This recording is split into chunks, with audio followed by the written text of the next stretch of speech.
part of your course for about 2 months now. So I've been doing much better. I'm so happy. Like I'm literally, I'm so much happier. Like I had to tell you, like the substitution questions with the games, like I had an instant epiphany. Like I just understood it. Like you just like mapped it out and boom, I could do it now. Like right away. Like I just know what to do now. So I appreciate that. It did it all. Like, I mean, I have like a focusing issue, I think. So that helped. That was everything. I'm not even kidding. So I thank you for that. Of course. So I'm so glad to hear. I'd love to see those breakthroughs. Amazing. Yeah. But my only problem now is unfortunately logic games, which is like why I'm just like slowing down on it. I can't seem to move forward. Yeah, so I've been like doing the LSAT for like, I've been doing like piecemeal studying at this point for like 2 years now. So now I'm actually sitting down and doing it, but it's just like, it's like the bane of my existence when it comes to logical reasoning. Like I can't do it. Like I just don't want to do it. So I just need a little bit of help there. Yeah, sure. Of course. Any particular areas where I could support you in that? Necessary assumption, inferences.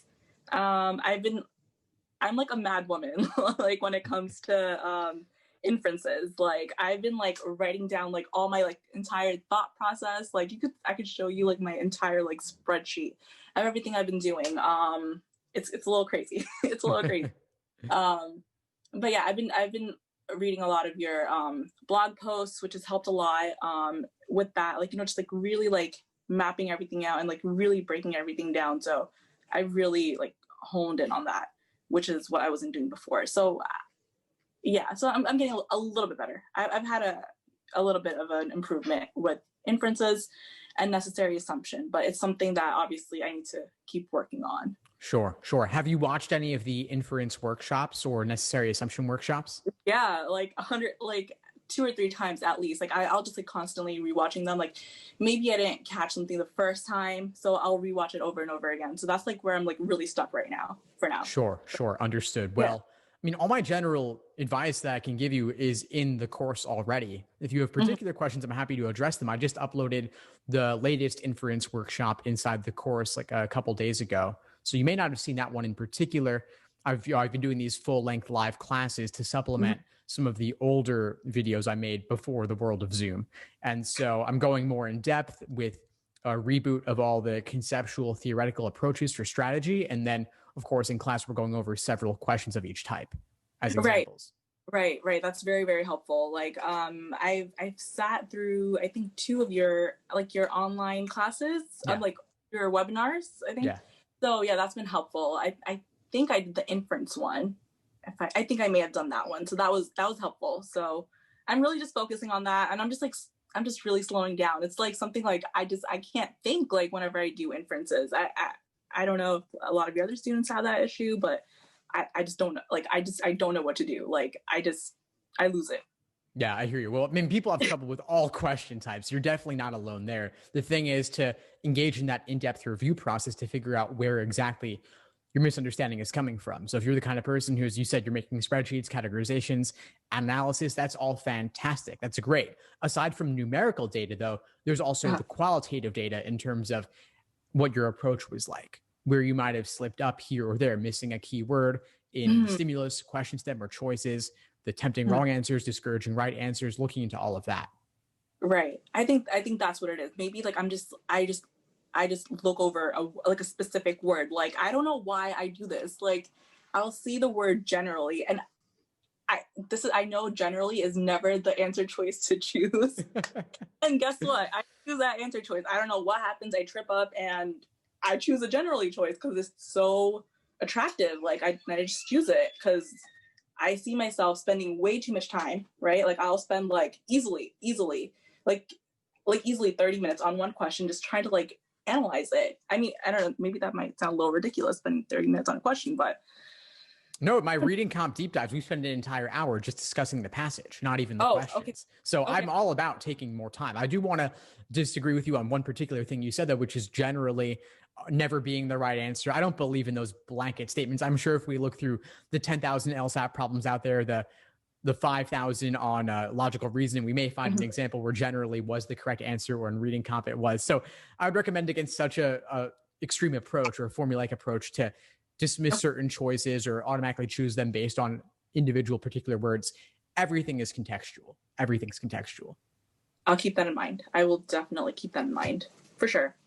But one thing I do want to point out for you, though, is that if you're looking at approaches, some general frameworks you can use that apply to both inference and necessary assumption would actually be to be biased in favor of more moderate choices.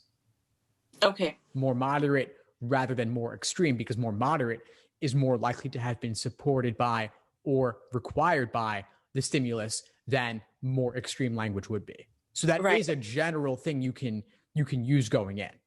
Okay. Yeah, because like I would say like it's kind of like falling underneath like the spectrum, right? Like this is spectrum here, and like moderate language would fall under it, right? Exactly. Yeah. So moderate language in a way is smaller, so it's more likely to fit within the umbrella of the stimulus. Whereas more extreme language is making a broader claim. It's going to go beyond oftentimes what is contained within the stimulus.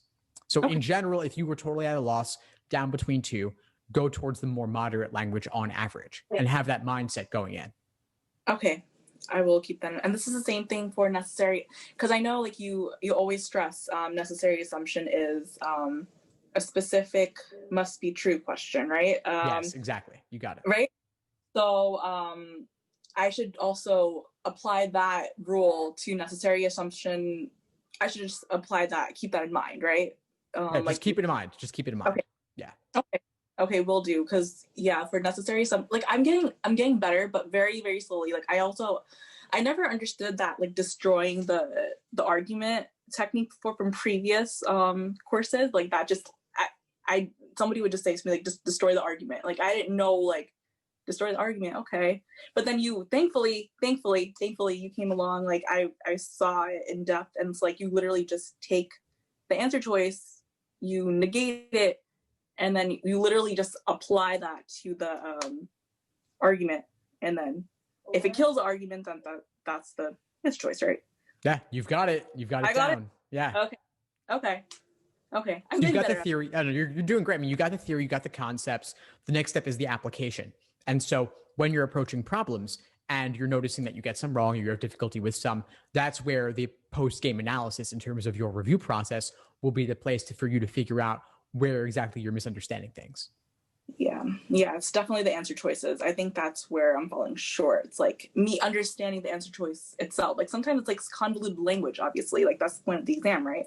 So I just gotta hone in on that. But that'll be a work in progress. I'll definitely get that over time. So I've been doing a lot of like the time section, and I don't know why I'm also getting justification. I haven't gotten to that part of the course, to that part in the course yet, but like justification questions. I don't know why I'm getting those wrong now. Like I don't know why, but you're literally just justifying the argument, right? I mean, again, I haven't gotten to that part. So you're looking at, you mean sufficient assumption?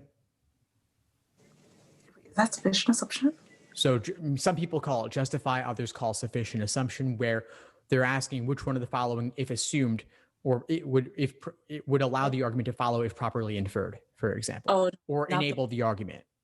Oh no, not those ones. It's just like justify the argument. Oh darn, I should have had some examples ready for you, but it just literally just says like, what does this argument say to like, what is this doing to justify the argument? Like it's like a principle type of question, and then just like you justify like principle application. I think that's what it is. Yes. I don't know why I'm getting that wrong now. I just used to breeze through that before, but now I'm tripping up on that in the actual time section. I don't know what to do. Well, principle application, that's definitely a tougher type. I think of those a little bit like parallel reasoning questions, because you have the abstract general principle. The application is a specific parallel to the principle, generally speaking, or that at least that's the goal, but there may be a certain area where the application falls short. So if there are 3 criteria in the principle and the application only talks about 2 of them and they're saying that the application follows the principle, the question is then, what's that missing piece? I see. Okay. That makes sense. Let me note that down. I was literally like, I was going through all the question types, and it was just that one in particular that I just kept on getting wrong. And yeah. By the way, I've got a workshop on those too, actually. I have a workshop where we covered parallel flaw, principal application. And so you may not have gotten there yet because this is a little bit later in the course for logical reasoning, but I've got a full length class on that too.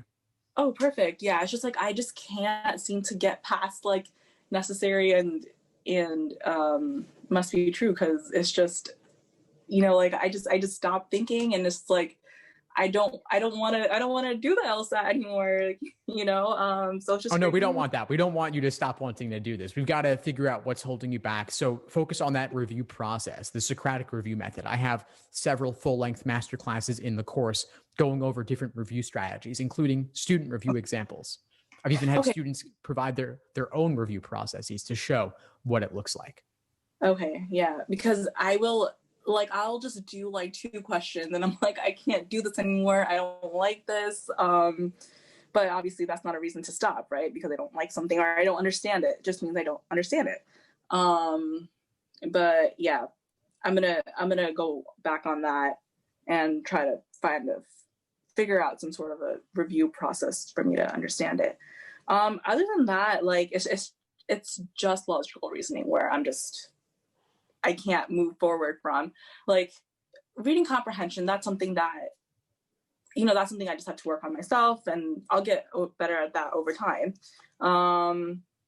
But yeah, like it's just logical reasoning. I just need a lot of motivation and a lot of focusing. Like I just cannot focus on that.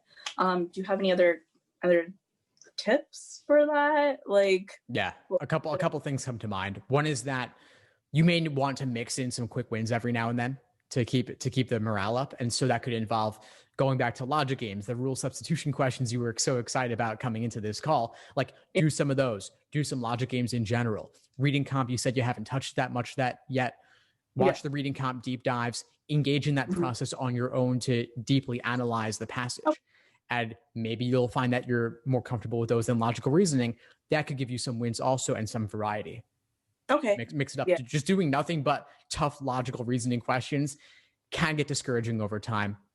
So mix it up to avoid that. And then secondly, what if you took the perspective that every question you got wrong was a chance to learn something new? Or what if you actually tried to get 100 questions wrong? So you'd have 100 to review. That means you're working on things that you need to be working on. I like that. Okay.